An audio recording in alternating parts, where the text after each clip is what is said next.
மகாநதி சீரியலின் இன்றைய எபிசோட் சுவாரஸ்யமான திருப்பங்களுடன் மிகச் சிறப்பாக அமைந்திருந்தது. அம்முவின் அம்மாவாக சிறப்பாக செயல்பட்டதற்காக காவேரியின் பொறுப்பை பாராட்டி தாத்தா அவருக்கு பரிசை வழங்கினார். மிகுந்த மகிழ்ச்சியுடன் அப்பரிசை பெற்றுக்கொண்ட காவேரி தாத்தாவின் காலில் விழுந்து ஆசீர்வாதம் பெற்றாள். அதன்பின் விஜயின் சித்தியும் காவேரியின் நெற்றியில் குங்குமமிட்டு நெகிழ்ச்சியோடு வாழ்த்தினார். அதே நேரத்தில் விஜய்க்கு ஒரு தொலைபேசி அழைப்பு வந்தது. அதில் அவர் ஒரு வாடிக்கையாளரை சந்திக்க வேண்டியிருப்பதாக கூறினார்.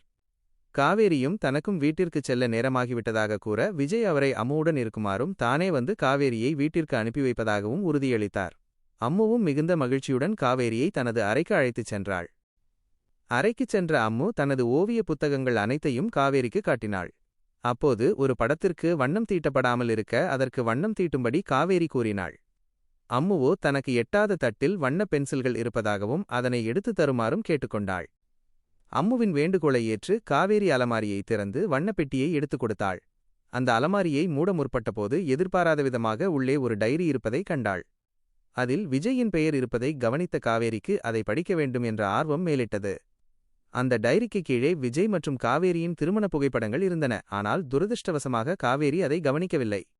காவேரி டைரியை பிரித்து படிக்கத் தொடங்கியபோது அம்மு குறுக்கிட்டு அந்த அலமாரி விஜயினுடையது என்றும் அதை திறந்து பார்ப்பதை அவர் விரும்புவதில்லை என்றும் கூறி அதை மூடுமாறு கூறினாள். காவேரியும் சரி என்று கூறினாள். இருப்பினும் விஜயின் காதல் கதையை படிப்பதில் ஏற்பட்ட ஆர்வம் காரணமாக அம்முவுக்கு தெரியாமல் அந்த டைரியை எடுத்து தனது கைப்பையில் மறைத்து வைத்துவிட்டு அலமாரியை மூடினாள். பயணத்தின்போது காவேரி விஜயிடம், உங்கள் மனைவியை நேசித்த அளவுக்கு இன்னொரு பெண்ணை உங்களால் நேசிக்க முடியுமா என்று ஒரு கேள்வியை முன்வைத்தார். அதற்கு விஜய் இல்லை என்று வெளிப்படையாக பதிலளித்தார். விஜயின் இந்த பதிலை கேட்ட காவேரியின் முகம் வாடியதுடன் அவரது முகத்தில் ஒருவித ஏமாற்றமும் சோகமும் வெளிப்பட்டது. காவேரி வீட்டிற்கு திரும்பியதும் குடும்பத்தினர் அனைவரும் இரவு உணவிற்காக ஒன்றாக அமர்ந்திருந்தனர். அங்கு விஜய் பரிசளித்த புடவையை அவள் அனைவருக்கும் காட்டினாள். அப்போது சாரதா அந்த புடவையை அணியும்போது புகைப்படம் எடுத்து விஜய்க்கு அனுப்புமாறு கூறினாள். ஆனால் காவேரி அதை செய்ய மறுத்துவிட்டாள்.